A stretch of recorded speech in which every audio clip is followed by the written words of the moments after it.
احسن بھائی نے کہا میرا تعلق گلگت بلتستان سے ہے، اور جب ہم انڈس ریور کی بات کرتے ہیں تو انڈس ریور کا اوریجن بھی گلگت بلتستان سے ہے. تو مسائل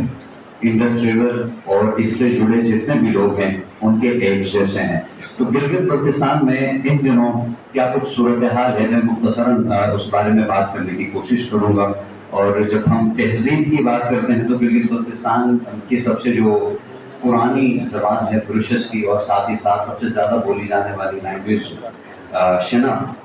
اس میں دریا کے لیے جو لفظ استعمال ہوتا ہے وہ سندھ ہی ہے.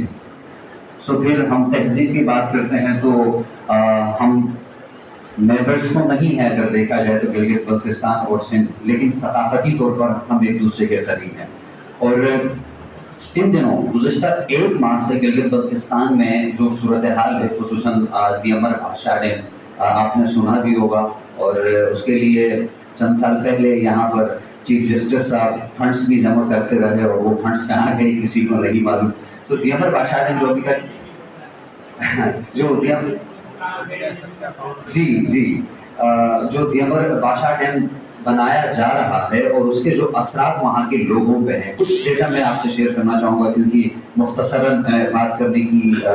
بات کرنے کا جو حکم دیا ہے کہ یہ جو دیمر بھاشا ڈیم بنے گا اس سے 81 لاکھ ایکڑ فٹ کا ایک جھیل بنے گا. اور پھر ایک پہاڑی علاقہ ہے، جو افراد گلگت بلتستان پہلے جا چکے ہیں وہ بخوبی سمجھ سکتے ہیں کہ اگر 81 لاکھ ایکڑ فٹ پانی کی ایک جھیل بن جاتی ہے تو اس سے وہاں پر جو لوگ ہیں ان کی زندگی کیسے متاثر ہو سکتی ہے. اور وہاں یہ جو کہا جا رہا ہے کہ اس کے فائدے کیا ہوں گے، اول تو یہ ہے کہ گلگت بلتستان میں ڈیم بنانے کی ضرورت کیوں پڑی. کیا گلگت بلتستان کے لوگوں کو، ایک عام آدمی کی میں بات کر رہا ہوں، اس کو ڈیم کی ضرورت ہے؟ میرا نہیں خیال ہے کہ گلگت بلتستان کے لوگوں کو کسی ڈیم کی ضرورت ہے اس وقت. اور جس سے جو 4500 میگا واٹ بجلی بنے گی، تو کیا گلگت بلتستان کے لوگوں کو اتنی بجلی کی ضرورت ہے یا نہیں ہے. اور پھر اس ڈیم کی وجہ سے 31 گاؤں اور 4100 گھر مکمل طور پر زیر آب آئیں گے، اور 35,000 لوگ مکمل طور پر اپنے علاقے سے، اپنی جو پشتنی علاقہ ہے وہاں سے بے دخل ہو رہے ہیں، اور کئی افراد ابھی تک ہو چکے ہیں. اور اول تو آپ کو معلوم ہوگا جب یہ ڈیم بن رہا تھا تو اس کا نام ہی بھاشا ڈیم رکھا تھا، اور اس کے ماحولیات پر جو اثرات ہیں وہ آپ سب بخوبی اندازہ لگا سکتے ہیں. بھاشا ڈیم اس کا نام رکھا، جو کہ اس پورے ڈیم کی جو رقبہ ہے گلگت بلتستان کا 96%، 96% جو حصہ ہے وہ گلگت بلتستان کا ہے، اور 4% کے پی کا ہے. تو بھاشا ڈیم رکھا. اس زمانے میں ہی اول جب ڈیم بننے کی بات ہوئی تھی تو بہت سارے گلگت بلتستان کے سیاسی، جس میں نیشنلسٹ اور سوشلسٹ ہمارے دوست شامل تھے، انہوں نے بات کی تھی کہ ڈیم بننا نہیں چاہیے. تو اس زمانے میں کسی کو غدار کہا گیا، کسی کو کافر کہا گیا، اور کسی کو پاکستان دشمن کہا گیا. اور اب جا کے انہی لوگوں کو احساس ہو گیا کہ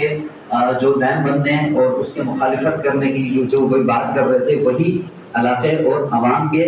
فائدے کی بات کر رہے تھے. اور پھر لوگ، عام آدمی اس سے پوری طرح متاثر ہو رہا ہے. تو اور پھر 50,000 سالہ جو قدیم ورثہ ہے گلگت بلتستان میں، وہ تمام چیزیں زیر آب آ رہی ہیں جس کے لیے کوئی انتظامات نہیں کیے گئے. اور جب ہمیں کرنا کیا چاہیے، کیونکہ بہت سارے ہمارے دوست ہیں اور بھی یہاں پر اسکالرس ہیں، وہ بات بھی کریں گے، تو کر ہم کیا سکتے ہیں. اب چونکہ گلگت بلتستان سے لے کر دریا کنارے، سندھ ریور کے کنارے جتنے بھی افراد بس رہے ہیں ان سب کے لیے ایشوز ہیں. تو کیا کسی لسانی یا پھر ایک علاقے کی بنیاد پر ہم کوئی ریزسٹنس یا مزاحمت کر کے اس کے خلاف لڑ سکتے ہیں، کیونکہ جو ہمارا جو دشمن ہے وہ ہم سب کا مشترکہ ہے. تو میرا جو خیال ہے، جو میں سمجھتا ہوں، اور پھر ہم جتنے بھی ہمارے دوست ہیں گلگت بلتستان کے، ہم یہ سمجھتے ہیں کہ اس کے خلاف جو مزاحمت ہے وہ ہم سب کو مل کے کرنا چاہیے، چاہے وہ سندھ کا عام آدمی ہو، یا پھر وہ گلگت بلتستان کا ہو، یا وہ پنجاب کا ہو. اور گلگت بلتستان کی جب بھی بات آتی ہے تو جو داخلی خود مختاری ہے اس سے ہمارے جتنے بھی یہاں سیاسی احباب ہیں پوری طرح واقف ہیں، چاہے وہ واٹر ریسورسز کے بارے میں ہو یا دیگر معاملات کے بارے میں۔ خود مختاری ہمارے وہاں پہ ہے نہیں، ڈیسیجن میکرز کوئی اور ہیں، اور اب یہی معاملہ جو واٹر کرائسس کے بارے میں بھی ہے، ڈیسیجن کرنے والے یا تو پنجاب سے آتا ہے، پنجاب سے جب بھی ہم لفظ پنجاب کہتے ہیں تو ہمارے بہت سارے پنجابی دوست ناراض ہو جاتے ہیں، تو جو بھی اس اسٹیبلشمنٹ کا حصہ ہے، چاہے ملٹری اسٹیبلشمنٹ کا ہو یا دیگر، تو وہ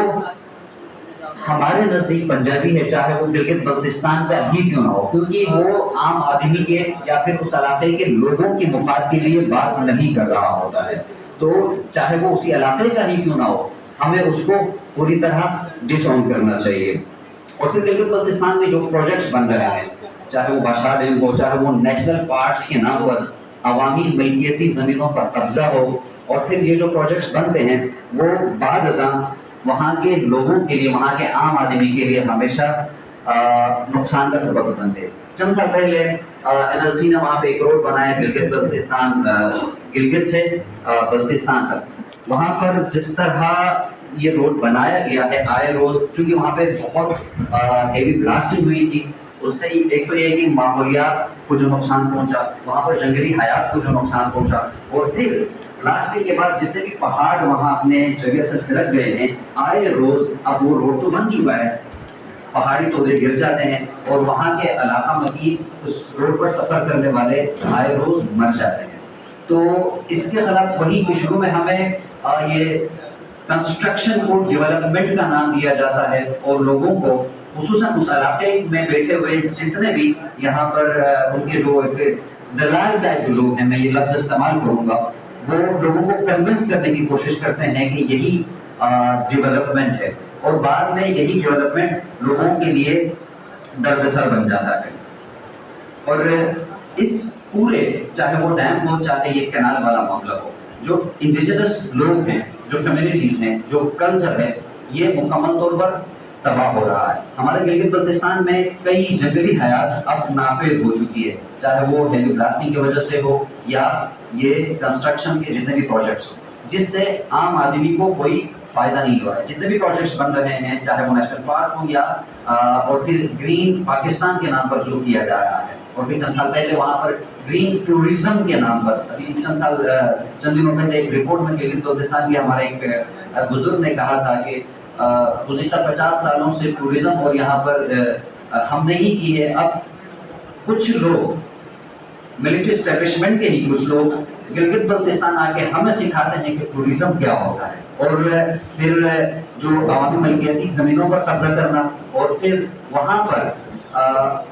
جتنے بھی سرکاری پہلے دفاتر تھے، ہوٹلز تھے یا ریزورٹس تھے، ان پہ بھی قبضہ کیا گیا، اور ہمیں یہ ٹورزم بھی سکھائیں گے۔ تو اس کے خلاف میرا خیال ہے ہم سب کو مل کر، چاہے وہ سندھ کا ہو چاہے وہ گلگت بلتستان کا ہو، یا پھر یہ کہ انڈس ریور کے کنارے رہنے والے جتنے لوگ ہوں، ہمیں مل کے جدوجہد کرنی چاہیے، اور جب ہم مل کے نہیں کریں گے، علاقائی یا لسانی بنیادوں پر بات کریں گے، تو میرا خیال ہے ہم کامیاب نہیں ہو سکیں گے۔ توقیر گیلانی صاحب کا ایک شعر ہے کہ سب دلیلیں بے سروپا، سب فسانے مسترد، جو یہاں بیٹھے ہیں بس قبضہ جمانے مسترد، یوں تو سب دنیا کے پرچم اور ترانے محترم، یوں تو سب دنیا کے پرچم اور ترانے محترم، جو ہمیں جھٹلائے وہ پرچم ترانے مسترد۔